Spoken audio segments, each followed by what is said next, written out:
Knowledge இந்த videos பிடிச்சிருந்தது information சேனலுக்கு சப்ஸ்கிரைப் பண்ணிக்கோங்க. நாலேஜ் புது வீடியோஸ் அப்லோட் பண்ண உங்களுக்கு யூனிட் 1 நாலேஜ் வரும். 10th டாபிக் எங்களுக்கும் லாஸ்ட் டாபிக் இந்த யூனிட்டில் அதை பற்றி தான் இந்த வீடியோவில் பார்க்க போகிறோம். ஸோ இந்த கான்செப்டை அண்டர்ஸ்டாண்ட் பண்ணிக்கணும்னா முதல்ல 3 விஷயம் நம்ம புரிஞ்சுக்கணும். ஃபஸ்ட்டு வந்து டேட்டானா என்ன? Sense perceptions regarding objects, persons or events are recorded in the mind in the form of data. இப்போது நம்மளுடைய சென்சஸ் ஐம்புலன்கள் இருக்குல்ல, கண், காது, மூக்கு, நம்முடைய நாக்கு, டேஸ்ட் பட்டு, ஸ்கின்னு, டச்.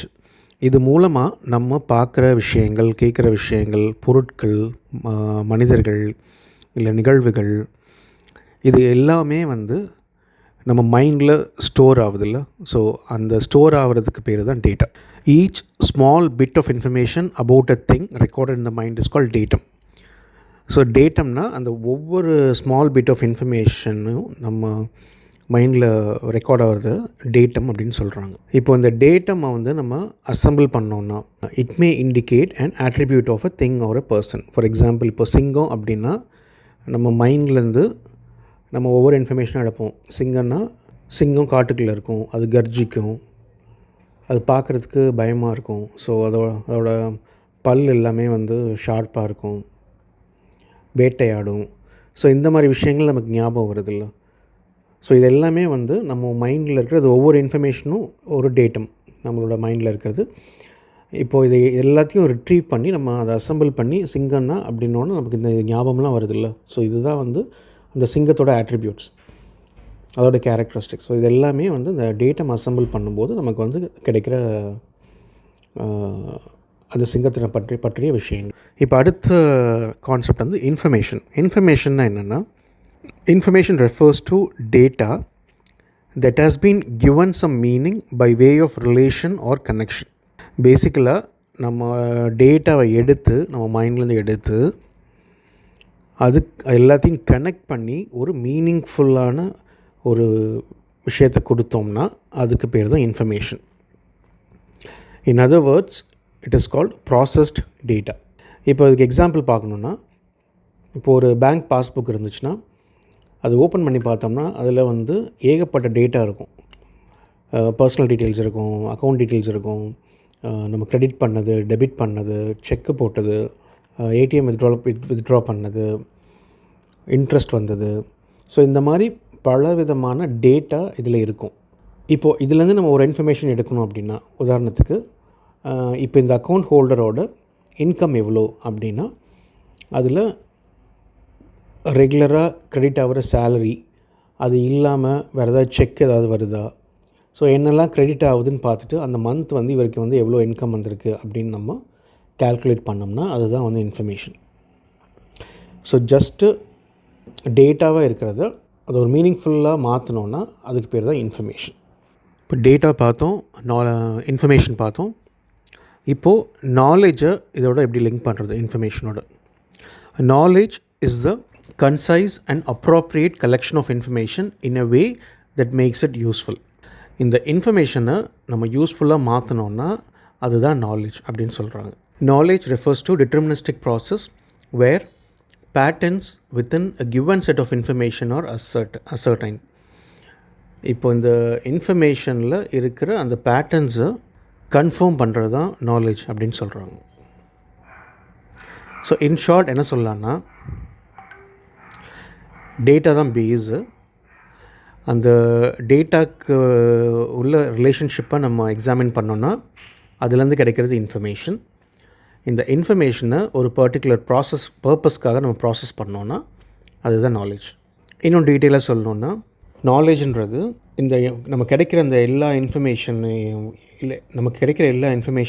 வச்சு அதுலேருந்து யூஸ்ஃபுல் இன்ஃபர்மேஷன் எதுன்னு ஐசோலேட் பண்ணி எடுக்கிறது தான் நாலேஜ்.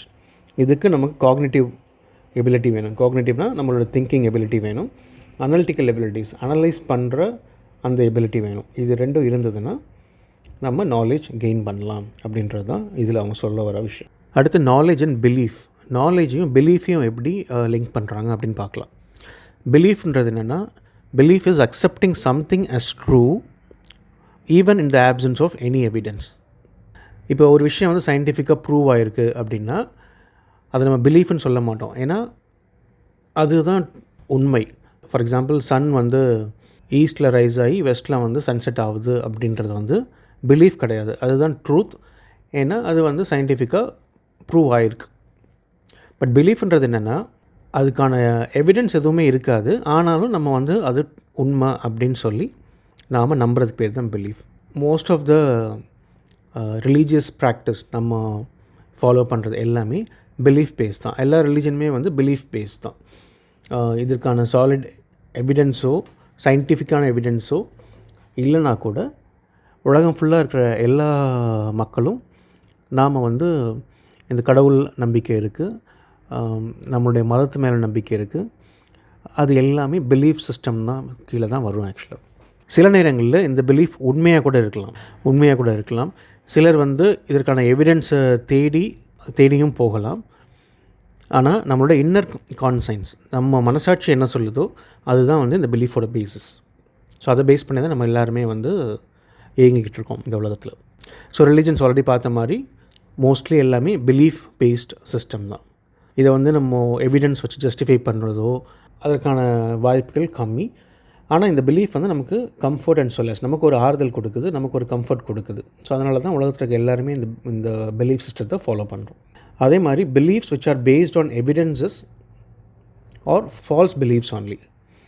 அதாவது எவிடன்ஸ் வச்சு ஒரு இது பிலீவ் பண்ணுறோன்னா அது எல்லாமே ஃபால்ஸ் பிலீஃப் தான்.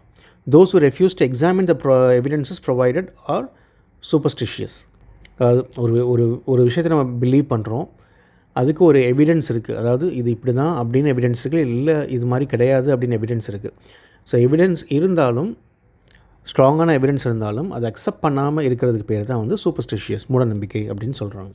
அடுத்தது ரீசனிங் என்னென்னு சொல்கிறாங்க. ரீசனிங்னா the act of knowing the true nature and belief using logic is known as reasoning.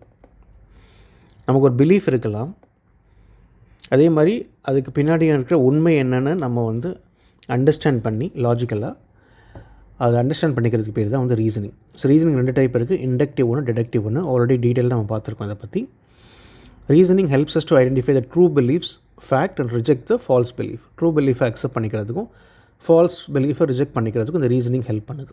So இந்த ரீசனிங் பேஸ் பண்ணி ஒரு பிலீஃபை அக்செப்ட் பண்ணுறவங்க இல்லை ரிஜெக்ட் பண்ணுறவங்க, அவங்களுக்கு பேர் தான் வந்து ரேஷனலிஸ்ட் அப்படின்னு பேர். ஸோ சம்மரி என்னென்னா, beliefs are temporary, not based on evidence. The act of reasoning alone brings out the true nature of beliefs. Beliefs which are true tend to help in developing knowledge. Beliefs are the starting point of getting knowledge. So knowledge gain பண்ண முதல்ல belief வேணும், நம்பிக்கை வேணும். Okay, இது இப்படி தான் அப்படின்னு சொல்லிட்டு அப்புறம் அதுக்கான எவிடன்ஸ் நம்ம தேடி போகும்போது தான் அது ட்ரூ பிலீஃபா இல்லை ஃபால்ஸ் பிலீஃபாக நமக்கு தெரியும். அதுக்கப்புறம் நம்ம அதை அக்செப்ட் பண்ணுறோமா ரிஜெக்ட் பண்ணுறோன்றதை முடிவு பண்ணிக்கலாம். அது மூலமாக தான் நமக்கு நாலேஜ் வந்து கெயின் ஆகும். ஸோ அப்போ பிலீஃப்ஸ் தான் starting point of getting knowledge அப்படின்னு சொல்கிறாங்க.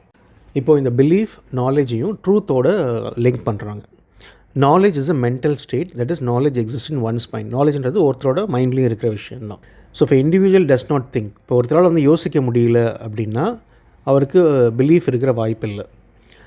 அதே மாதிரி ஒரு விஷயத்தை பற்றின பிலீஃப் ஒருத்தருக்கு இல்லைன்னா அதற்கான நாலேஜும் அவங்களால கெயின் பண்ண முடியாது. ஏன்னா நம்ம ஆல்ரெடி பார்த்த மாதிரி belief is a starting point of gaining knowledge. அதே மாதிரி எல்லா பிலீஃபும் நாலேஜுக்கு கெயின் பண்ண தான் ஹெல்ப் பண்ணும் அப்படின்னு கிடையாது. Belief is necessary but not sufficient for knowledge. So நம்ம பிலீவ் பண்ணுற பல விஷயங்கள் சில சமயம் உண்மையாக இருக்கலாம், சில சமயம் பொய்யாக இருக்கலாம். பிலீவ்ஸ் பேஸ்ட் ஆன் ரீசனிங், நம்ம ஆல்ரெடி பார்த்த மாதிரி நம்ம அதை அனலைஸ் பண்ணி அது மூலமாக நம்ம அக்செப்ட் பண்ணுற பிலீஃப் பேர் ட்ரூ பிலீஃப்ஸ். இல்லை ப்ராப்பர் ஜஸ்டிஃபிகேஷன் இல்லாமல் பிளைண்டாக நம்ம ஒரு இதை விஷயத்தை நம்பணுன்னா அதெல்லாம் ஃபால்ஸ் பிலீஃப். ஸோ அக்வயரிங் நாலேஜ்ன்றது என்னென்னா, நம்ம இந்த மாதிரி வந்து இந்த பிலீஃபை வந்து பிரிச்சுக்கிட்டே வரணும். இது ட்ரூ பிலீஃப், இது ஃபால்ஸ் பிலீஃப் அப்படின்னு பிரிச்சுக்கிட்டே வந்துட்டு நமக்கான அந்த ட்ரூ பிலீஃபை வந்து கவுண்டை இன்க்ரீஸ் பண்ணிட்டே போனோன்னா, அதே மாதிரி ஃபால்ஸ் பிலீஃபை மினிமைஸ் பண்ணிட்டே போகணும்னா அதுதான் வந்து ரியல் நாலேஜ் அப்படின்னு சொல்கிறாங்க. Truth is a condition of knowledge. That is, if a belief is not true it can not constitute knowledge. ஒரு பிலீஃப் ட்ரூவாக இருந்தால் தான் அது வந்து நாலேஜ் கன்சிடர் பண்ணணும் அப்படின்னு சொல்கிறாங்க. இந்த வீடியோஸ் உங்களுக்கு பிடிச்சிருந்ததுன்னா சேனலுக்கு சப்ஸ்கிரைப் பண்ணிக்கோங்க. அப்போ தான் புது வீடியோஸ் அப்லோட் பண்ண உங்களுக்கு உடனே நோட்டிஃபிகேஷன் வரும். எங்களுக்கும் அது ஹெல்ப்ஃபுல்லாக இருக்கும். தேங்க்யூ.